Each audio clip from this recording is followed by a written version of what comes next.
Me complace mucho poder contribuir en este importante evento con este video, con una contribución modesta, pero que espero pueda ayudar, pueda tener un granito de arena como aporte al 14 Seminario Internacional de Gramsci que está ocurriendo actualmente en la Universidad Nacional de Colombia, donde se busca discutir temáticas de mucha importancia en la coyuntura actual colombiana, como democracia subalterna, corrupción y nuevo sentido común.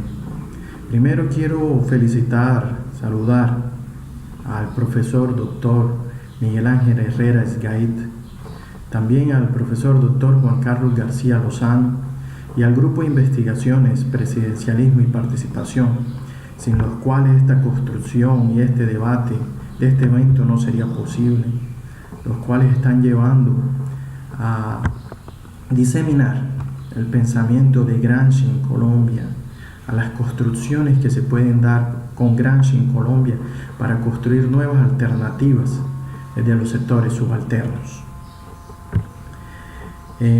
Diciendo esto, quiero decir que mi contribución modesta parte inicialmente de dar algunos elementos sobre Argentina, después me profundizaré más sobre Brasil e intentaré hacer algunas cuestiones sobre subalternos, más a forma de consideraciones finales, no una conclusión, pero sí consideraciones finales que se abran los debates, que nos permitan debatir.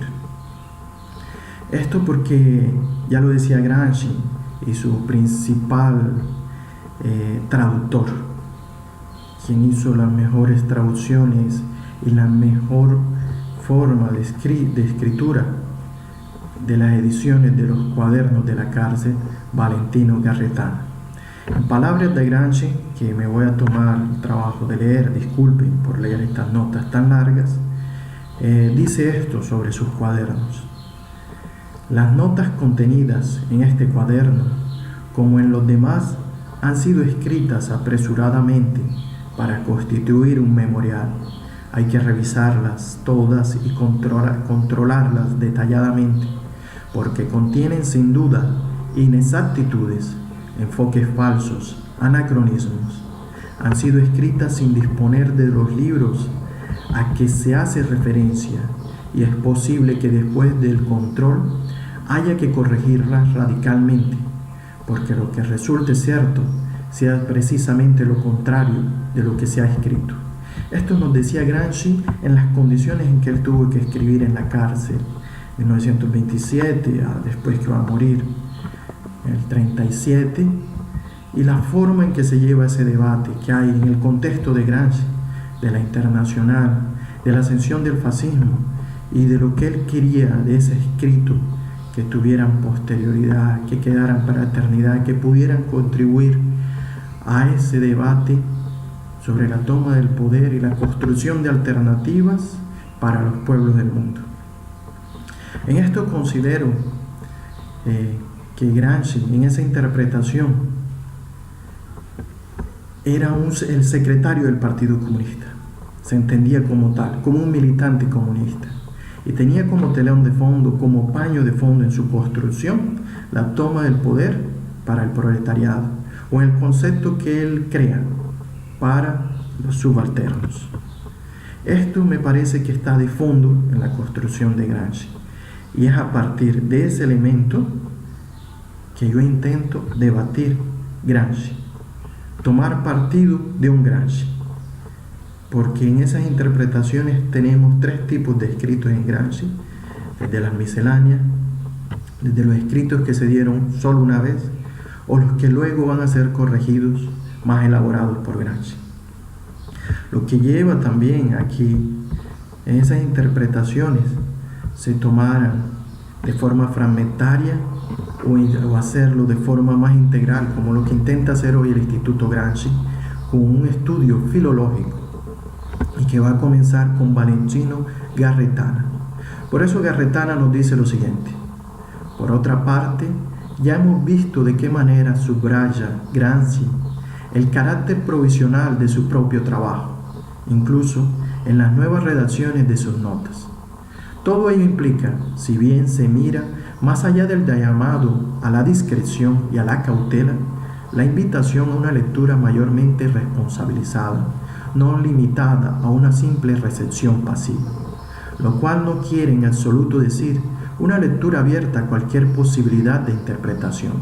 Gramsci escribía en una época de profundas transformaciones para lectores que habrían debido afrontar nuevas experiencias y estarían en posesión de nuevos elementos de juicio que él, en el aislamiento de la cárcel, solo confusamente podía entrever.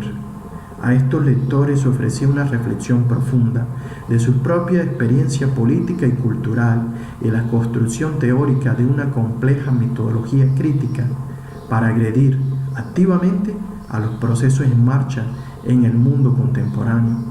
Es lícito suponer que pensaban lectores capaces de completarlo y en cierto punto incluso de corregirlo.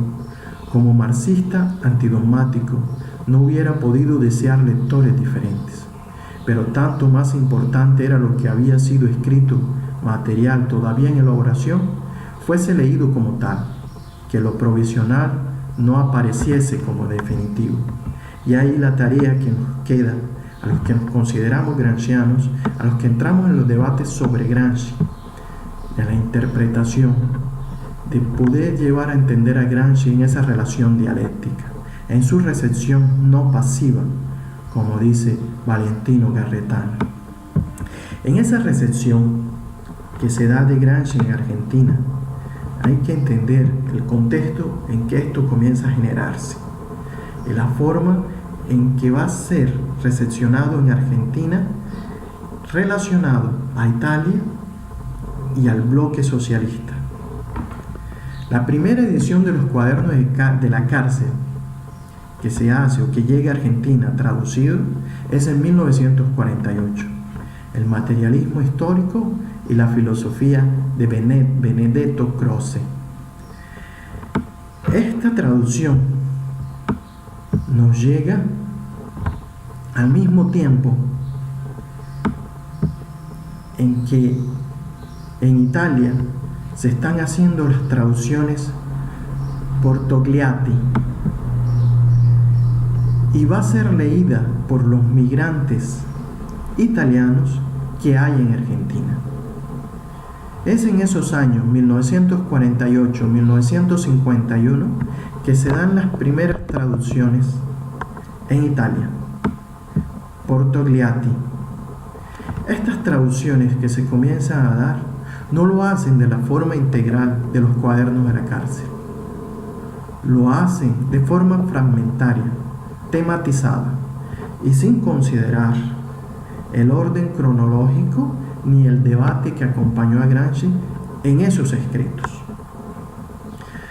Para esa misma época, la forma que va a ser esa recepción y que luego va a ser leído ya no en el italiano del primer libro de 1948, sino en la década siguiente, comienzo de 1950 en Argentina, hay una recepción que se da desde el Partido Comunista Argentino, principalmente por el secretario de Cultura, Héctor Agosti, que es esa influencia italiana que hay, que permite esa recepción.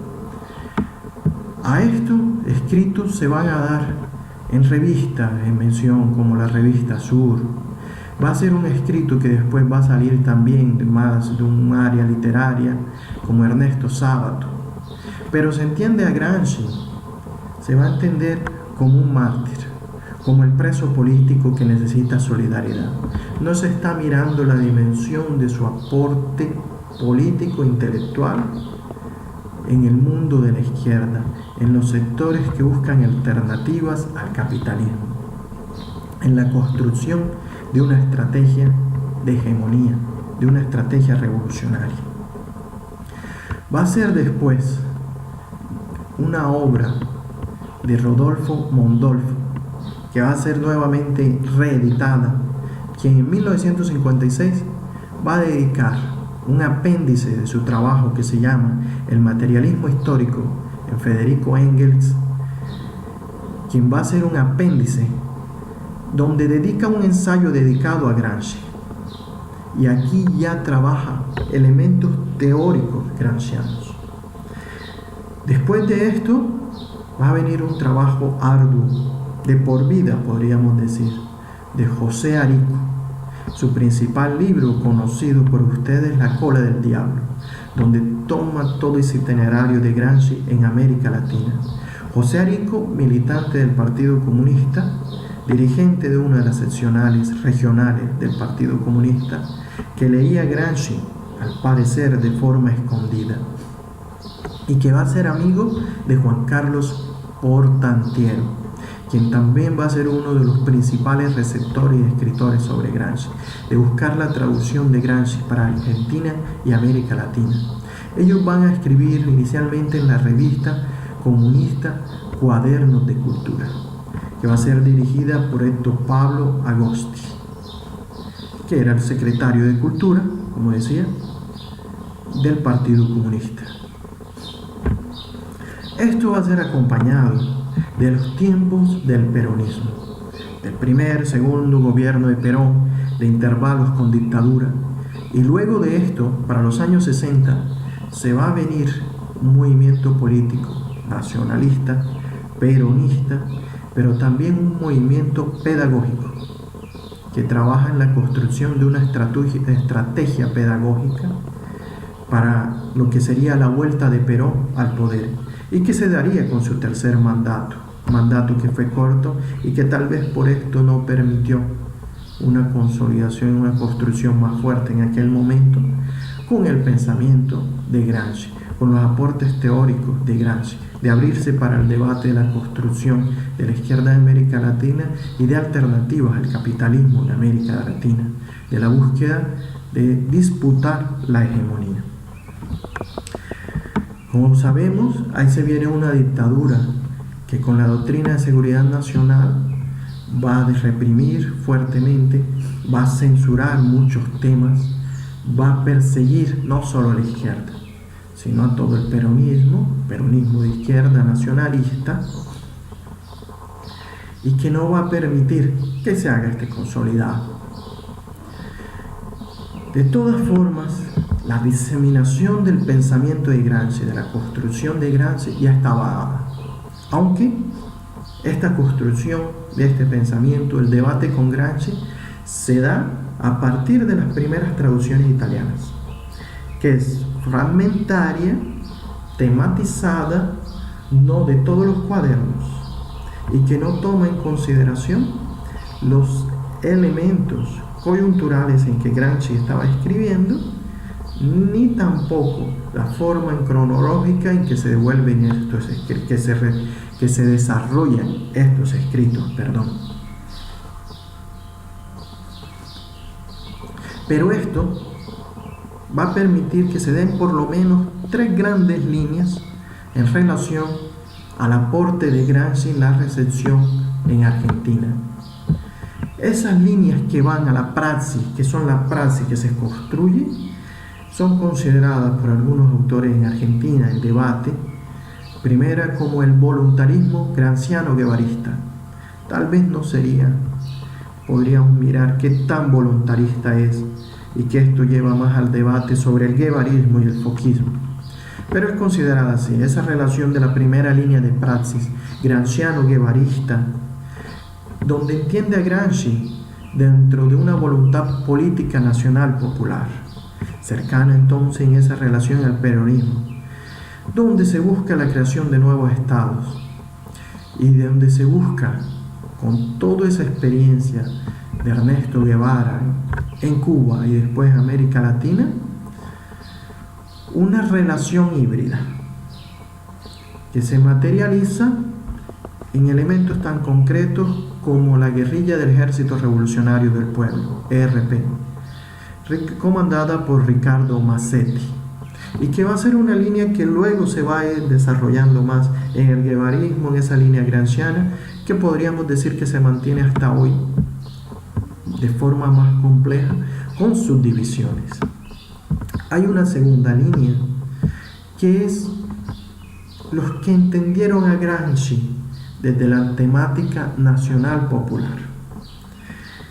Esta no toma los elementos guevaristas, no toma el debate de Fouquismo, toma la temática nacional popular para pensar la cuestión de las masas, la forma en que Gramsci entiende ese senso común, el papel del intelectual orgánico, la relación de los sectores subalternos, el debate sobre lo que es la vanguardia y la relación de la experiencia compleja del peronismo. Y eso en la relación entre lo que ellos consideran las grietas entre pueblo y el pensamiento socialista en Argentina. Una tercera línea de praxis es la que se va a llamar Gramsci consejista, refiriéndose a los consejos de fábrica, y que va a ser adaptada, va a ser interpretada, recepcionada en Argentina con la experiencia de la clase obrera, de sectores de la clase obrera, principalmente en Córdoba.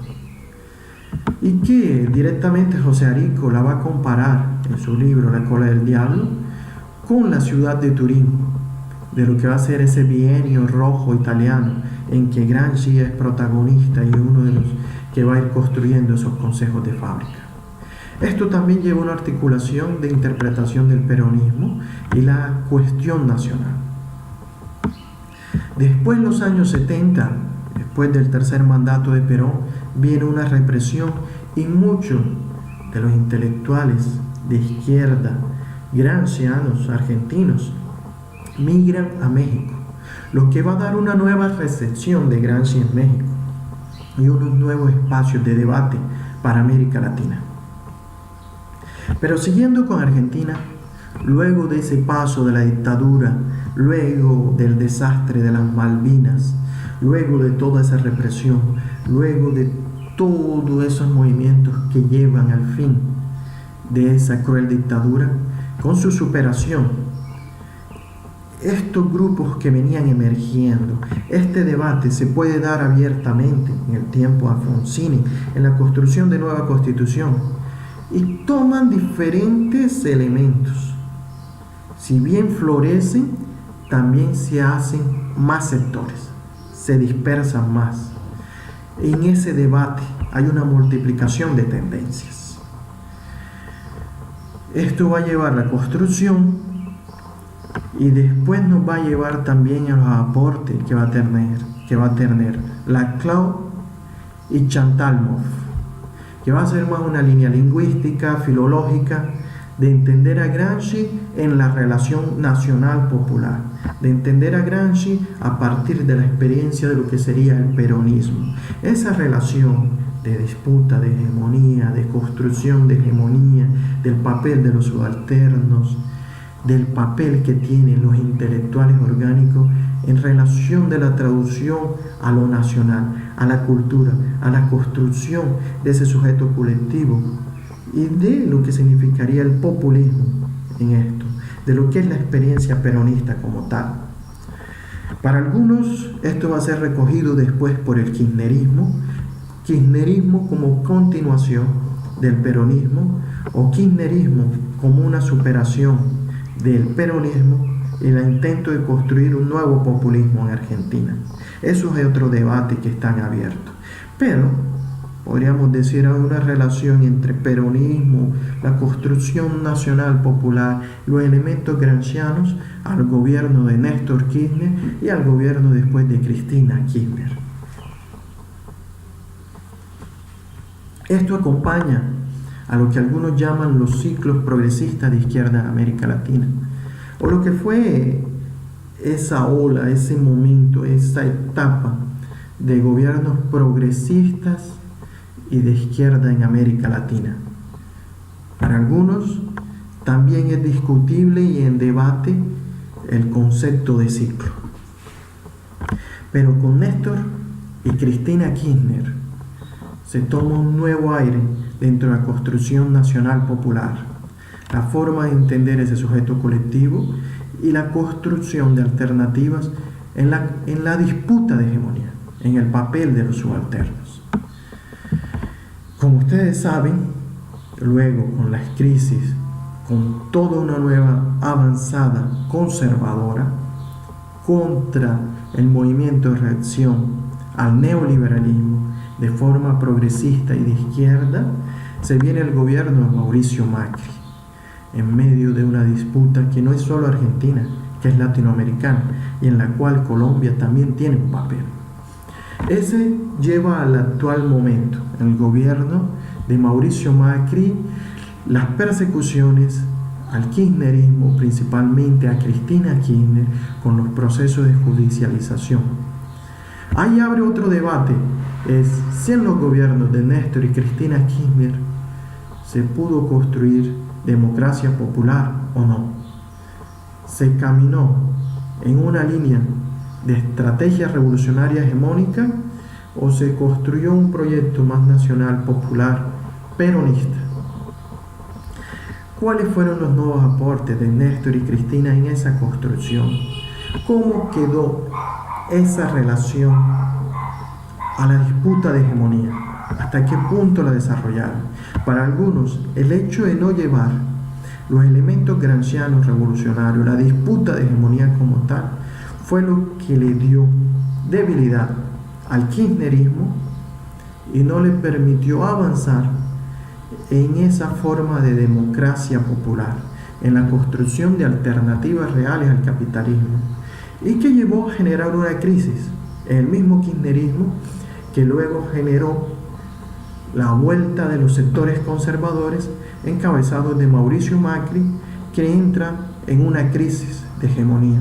Estamos viviendo actualmente en Argentina esa crisis, pero como decía, acompañado de un debate que es América Latina. Otra línea de recepción en Gramsci se da en Brasil. Brasil, esa recepción de Gramsci comienza en la década de 1960. Disculpen, estoy un poco resfriado. Como decía, esa recepción en Brasil se da en 1960. El principal autor de esto y que va a llevar a diseminar el pensamiento de Antonio Gramsci en Brasil es Carlos Nelson Coutinho. Después a él se va a sumar Marco Aurélio Nogueira y va a llevar al debate de Gramsci en Brasil. El primer libro que se tiene relación con Gramsci en Brasil es un libro que trata sobre el fascismo, escrito por un periodista italiano que emigra para Brasil.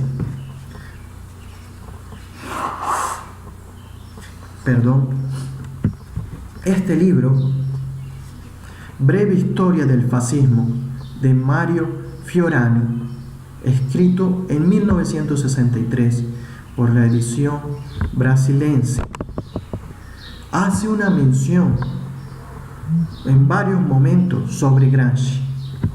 Hace esa mención sobre su situación de prisión, pero también sobre algunos debates que Gramsci viene tomando en Italia antes de su cárcel. Esto va a llevar a que se quiera hacer las primeras ediciones en Brasil de los libros que ya habían sido editados en Italia de 1948 a 1951. Desde 1963 comienza esa recepción, la traducción, principalmente por Carlos Nelson Coutinho, quien va a ser uno de los encargados de hacer las traducciones. Y en 1965 se publica el libro El materialismo histórico, es decir, la publicación que surge en 1965 es la temática fragmentada de Togliatti. El nombre que se le va a dar a ese libro en Brasil va a ser La concepción dialéctica da historia. Y un detalle, si bien era preparada en 1963, solo es editada en 1965, un año después del inicio de la dictadura militar en Brasil. Esto va a llevar a que sea más restricta la recepción y el debate sobre Gramsci en Brasil. Al lado de la publicación del materialismo histórico con el nombre de Concepción Dialéctica da Historia, en Brasil se van a publicar un fragmento de las cartas, más o menos 256 páginas, 270 páginas, no recuerdo bien ahora, pero va a ser un fragmento de las cartas que aquel entonces estaban disponibles de Gramsci en la cárcel. Y después, en 1967, se publica, ya en la dictadura, Los intelectuales, literatura y vida nacional. Y en 1968 se publica Notas sobre Maquiavelo. Todo esto es un trabajo iniciado por Carlos Nelson Coutinho, profesor en la Universidad Federal de Río de Janeiro, y que va a ser acompañado, y también se le va a sumar en ese trabajo, Marco Aurelio Nogueira, profesor en la Universidad Estadual Paulista, en el estado de San Pablo. Solo que para 1968 la dictadura que vive Brasil se hace más represiva.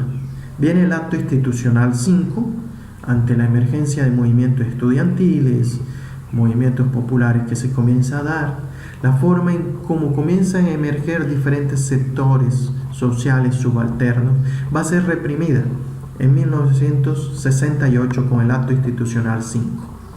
Va a ser una fuerte represión que va a censurar libros, música, toda la producción cultural, y que va a llevar también al exilio de muchos intelectuales y militantes de la izquierda brasilera.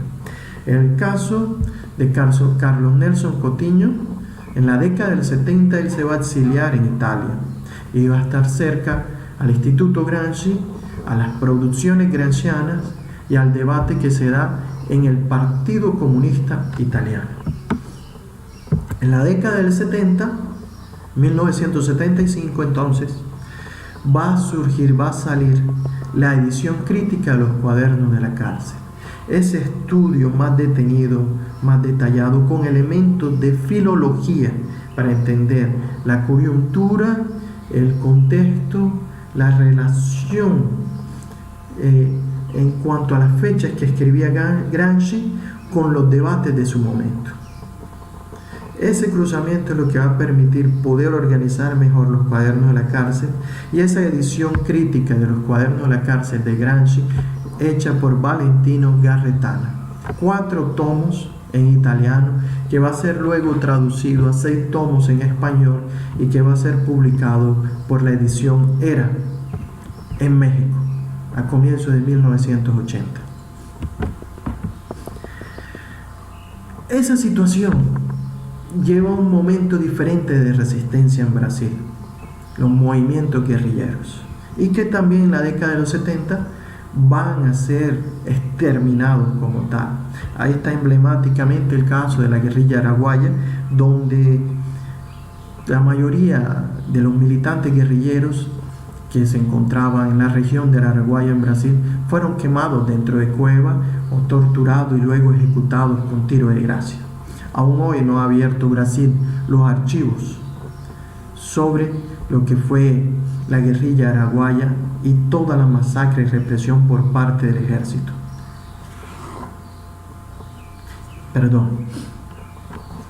Pero este momento que lleva y que se vive en Brasil de censura, esto va hasta 1979, en que se da el gobierno del general João Figueiredo, de 1979 a 85. Se dice que la dictadura de Brasil fue asesorada directamente, por Samuel Huntington, y que viendo el contexto internacional de crisis económica, la situación que se comenzaba a dar en América Latina, fue aconsejada una apertura lenta y gradual de la dictadura como proceso de transición, lo que le permitiría hacer una amnistía a los presos políticos, a los que estaban siendo buscados y que se encontraban en el exilio, a los partidos de izquierda, pero también una autoamnistía a los que fueron las principales figuras represoras en la dictadura. Con esto comienza una apertura lenta y gradual. Se comienza en 1979 a permitir que se establecieran los partidos políticos y se construyeran nuevos partidos. Aquí va a ser construido el PT, el Partido de los Trabajadores, en 1979, con 3 sectores sociales. Por un lado, los intelectuales de izquierda. Dentro de esto estarían Nelson Cotiño. Pablo Freire también está dentro de este grupo. Por otro lado, un nuevo sindicalismo que surge en la década de los 70, que es que cuando comienza un proceso fuerte de industrialización dentro de la dictadura brasileña, cerca de São Paulo, en 3 ciudades que se le conoce como el ABC, que formaría un cordón industrial. En estas 3 ciudades, que son Santo André, San Bernardo, Campinas, se crea un nuevo sindicalismo, porque la dirigencia sindical que estaba antes, principalmente militante o influenciada por el Partido Comunista brasileño, fue reprimida o asesinada, y ahí se surge un nuevo sindicalismo que va a ser contrario también a un sindicalismo corporativista que tenía influencia sobre Getúlio Vargas, que fue creado por Getúlio Vargas y que fue influenciado por Getúlio Vargas en esa construcción corporativista. Ese corporativismo va a ser utilizado también por la dictadura que se da en Brasil. Y este nuevo sindicalismo que surge rompe con esa línea sindical corporativista y con los remanentes, con lo que había quedado de la línea sindical de influencia del Partido Comunista. Hay que también pensar que para finales de los 70, el debate de la construcción de la revolución por etapas, de los revisionismos, en que entra en crisis el Partido Comunista de Brasil, PCB, y que entra en crisis el Partido Comunista do Brasil, PCdoB, de origen maoísta, lleva a que muchos de sus militantes entonces entren a la construcción del PT, como intelectuales de izquierda o en la línea sindical. Pero en ese nuevo sindicalismo hay una figura que se destaca, y esa figura que se destaca, un conciliador, negociador nato, que tiene en el elemento de construcción para un populismo, es el que va a liderar esa línea sindical. Ahí va a ser Ignacio Lula. Con Lula, Ignacio Lula da Silva, como es conocido en Brasil. Con Lula comienza a fortalecerse ese nuevo sindicalismo y una fuerte línea para el Partido de los Trabajadores. El tercer sector que va a constituir ese Partido de los Trabajadores va a ser una línea de teología de la liberación. Y esa línea de teología de la liberación con comunidades eclesiales de base también va a dialogar con Gramsci.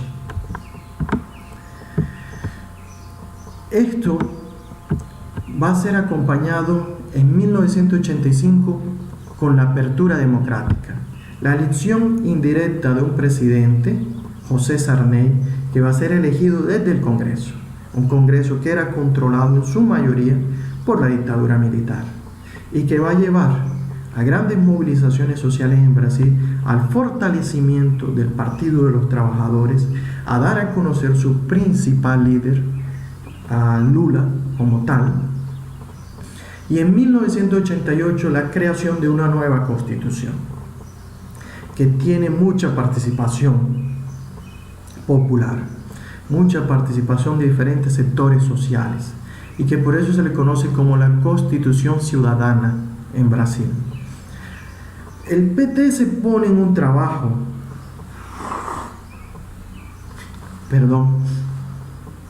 el PT se pone en un trabajo de acúmulo político para disputar la hegemonía, considerado por ellos. Y que va a pasar también por una transformación del PT. Para el año 2000, después de la crisis que entra la clase política brasileña y que comienza a fortalecerse como tal la alternativa del PT, el PT toma una línea más al centro. Para 2002, para disputar nuevamente las elecciones, que ya había perdido varias veces Lula y que había sido cerrado, censurado por los medios de comunicación brasileños, para 2002, Lula, previo a las elecciones presidenciales, dirige una carta a los brasileños y brasileñas. Carta a los brasileiros se les conoce. En esta carta, prácticamente dirigida al sector empresarial brasileño, lo que le dice es que no va a hacer reformas de fondo, que no va a hacer ningún cambio estructural para generar confianza en el mercado y tener apoyo de esos sectores sociales. Es con esto que Lula va a ser elegido en 2002 como presidente. Para algunos dirigentes del PT, ellos consideran que el acúmulo político había llegado a su punto máximo, que no había necesidad de acumular más políticamente, de esa construcción que ellos buscaban para la disputa de hegemonía. Y que teniendo la estructura del Estado, las instituciones del Estado como tal, en esa relación sociedad civil, sociedad política, la estructura, infraestructura, se podía tener como guerra de posiciones el poder en las instituciones del Estado, tener la hegemonía política en la construcción de los sectores subalternos. Esto también lleva a un debate interno dentro del mismo PT, que es un partido más considerado como Frente Amplia. Este partido, con sus diferentes facciones, con sus diferentes sectores internos, va a ser dominado en su mayoría por una tendencia, por una de estas facciones llamado Construyendo el Nuevo Brasil. Construyendo el Nuevo Brasil se puede entender como un sector que es keynesiano, por lo que cual el PT comienza en su mayoría a tener un discurso de humanizar el capitalismo. Lula da Silva, que hacía parte de otra tendencia, democracia socialista, más en una línea gramsciana, y que dialogaba con el trotskismo, pasa para Construyendo el Nuevo Brasil y pasa a asumir también el discurso de humanizar el capitalismo. Hoy se discute si en los gobiernos Lula, luego Dilma, hasta dónde avanzó un proyecto de democracia popular, o si con la carta a los brasileiros, el PT abdicó de una propuesta de izquierda y pasó a una propuesta más socialdemócrata, de estado de bienestar. Esto está en el debate hoy. Lo cierto es que en el segundo gobierno de Dilma, ella sufre un golpe de estado que aún se vive en Brasil, golpe de estado en las nuevas características de las construcciones de Estados Unidos, los golpes blancos, los golpes blandos, también llamados, y que tiene un papel fuerte en el judiciario, en la rama judicial. Y hay la persecución contra Dilma, de lo que van a llamar un juicio político conocido como impeachment, que en Brasil no se entiende más como claramente como juicio político, sino como un juicio dado contra el Ejecutivo cuando éste ha cometido delitos administrativos o penales. Se decía que Dilma había tenido unos delitos administrativos en relación a la administración económica en su gobierno, que después fueron demostrados como mentira. No había prueba para ella ser acusada de esto, pero que sirvió para dar ese golpe de Estado enmascarado dentro de esa relación judicial, y la rama judicial con un apoyo directo de Estados Unidos. Un movimiento que se viene dando en toda América Latina, esa nueva forma de guerra interna, esa nueva forma de intervención, y que pasa también por la crisis hegemónica internacional, la relación de Estados Unidos como imperio y el papel de América Latina, y lo que fue ese momento de gobierno progresista y de izquierda que se vivió. A esta relación hoy se mira hasta dónde se construyó, se consolidó un sector que pudiera disputar la hegemonía con el Partido de los Trabajadores. Después de la Carta a los brasileños, en el primer gobierno de Lula y las concesiones que estaba dando para los sectores empresarios, eso llevó a su primera división. Y un sector más en una línea radical, también con una discusión interna gramsciana, llevó a la creación del Partido Socialismo y Libertad, PSOL. Este partido toma elementos gramscianos. Por ejemplo, Carlos Nelson Coutinho va a ser uno de los fundadores del Partido Socialismo y Libertad. Pero también en esa línea se va un sector trotskista que interpretan a Gramsci. Eso lleva a una división y a entender que la guinada, que el cambio que se da en el PT abdicó no solo de una alternativa de gobierno, sino de disputar hegemonía. Para otros, el PT sí consigue una hegemonía, pero una hegemonía simbólica, porque los factores reales de poder se mantienen intactos. Hay una conciliación que hace con los principales sectores financieros de Brasil. A partir de esto, la izquierda entra en crisis. PSOL, PT y otros sectores, el mismo movimiento rural de los trabajadores, entra en crisis por algunas concesiones que le hace Lula, por algunos proyectos que se da con él, porque no sabe si es oposición o tiene que apoyar al gobierno. Y solo hasta ahora, en una situación en que nuevamente es oposición, es que se están restableciendo con alternativas. Estamos a puertas de una nueva elección electoral en Brasil, con un candidato del PT que va a pasar al balotaje, al segundo turno, Haddad, más con un país polarizado, porque el candidato que tiene más opciones de ganar es Jair Bolsonaro, en una línea fascista. Al parecer, en esta disputa, la élite brasilera, los sectores de la clase dominante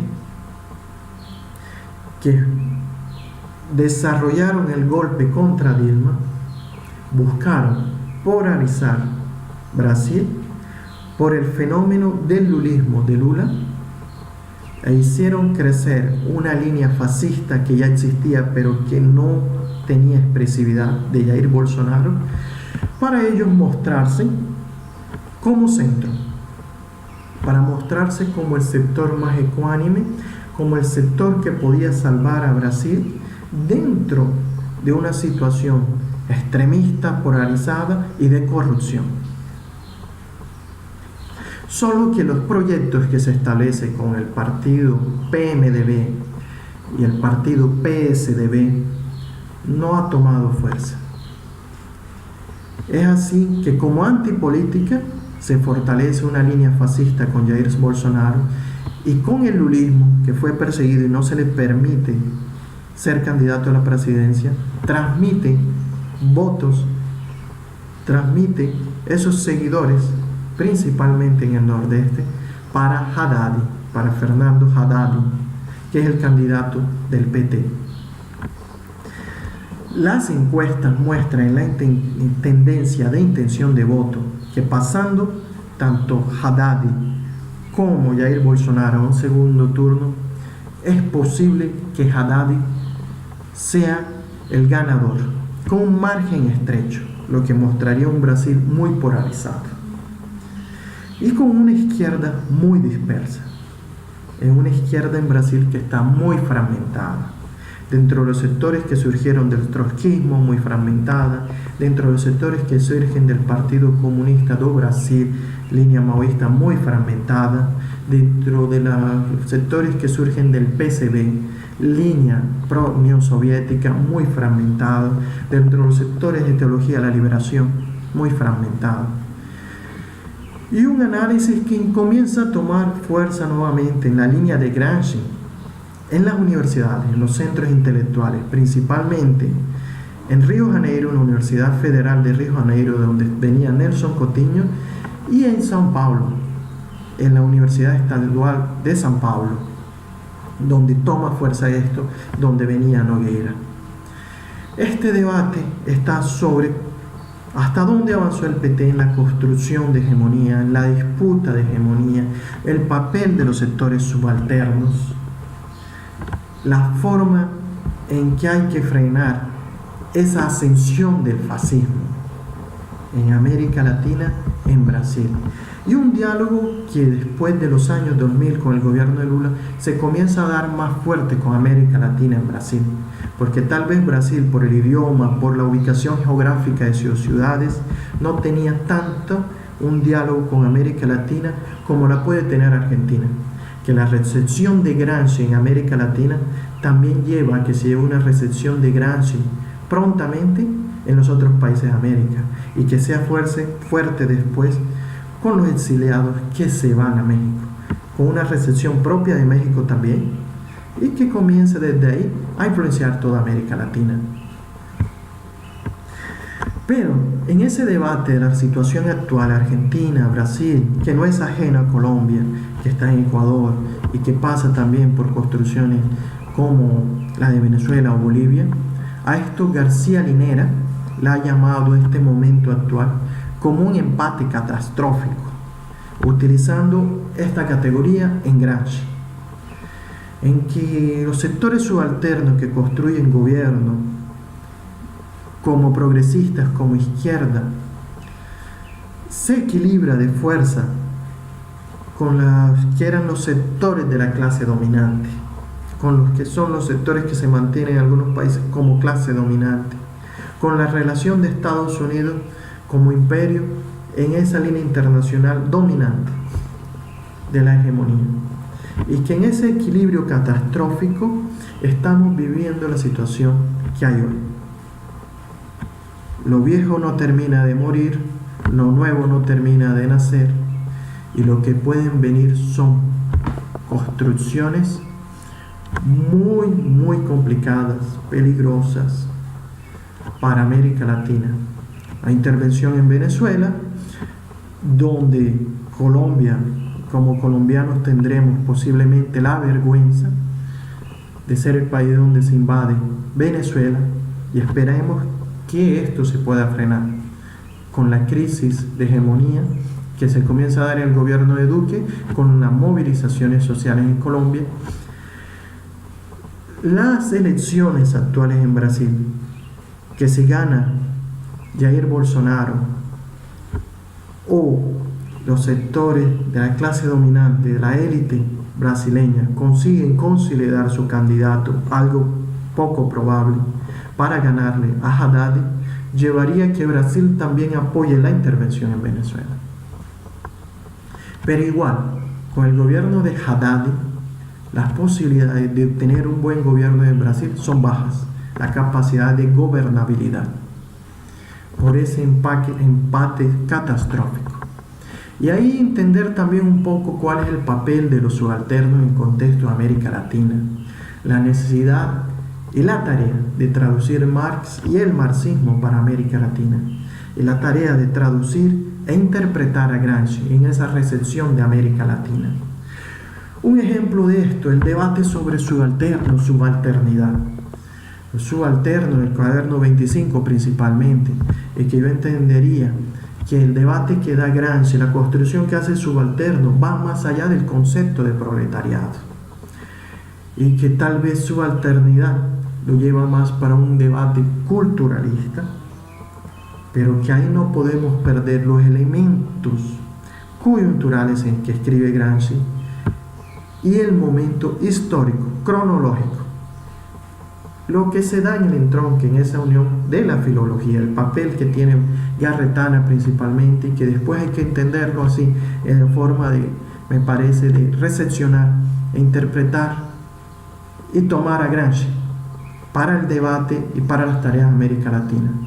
García Linera va a entender esto como la potencia plebeya mirando Bolivia, y que tal vez nos lleve a mirar Bolivia para entender alternativas para América Latina. Un proyecto muy interesante, y donde aparece claramente que los sectores subalternos que comienzan a hacer gobierno, o que disputan o que buscan disputar hegemonía, no son los sectores sociales clásicos considerados como proletariado, y que es algo que está dado en América Latina. La construcción de esos subalternos no son el clásico proletariado. La industrialización que tenemos en Colombia o en estos países de América Latina nos lleva a tener un fuerte proletariado. Mas entonces, ¿cuáles son esos sectores subalternos?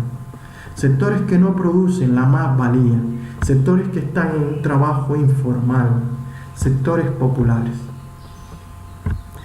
Estos elementos es lo que nos podrían ayudar a superar ese empate catastrófico, porque desde la derecha no se muestran alternativas claras como gobierno, entornos relacionados a la crisis internacional, relacionados a la crisis de hegemonía de Estados Unidos.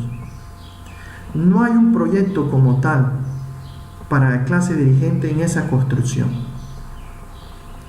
Esto nos deja las fisuras en esa crisis para poder disputar hegemonía. Pero ¿qué sectores subalternos? ¿Cómo construir ese bloque histórico? En la construcción de los subalternos en América Latina. Quiero desear muchos éxitos. Disculpen por extenderme dando estos elementos. Modestamente fueron mis aportes, y deseando éxitos a ese importante evento, que sea el número 14, muestra su importancia, muestra el gran papel, el gran trabajo que viene desarrollando el profesor Miguel Ángel, Juan Carlos y el grupo de estudio Presidencialismo y Participación. Muchas gracias, un abrazo, y espero con esto poder dar una pequeña contribución a ese debate y a ese evento que ustedes están desarrollando.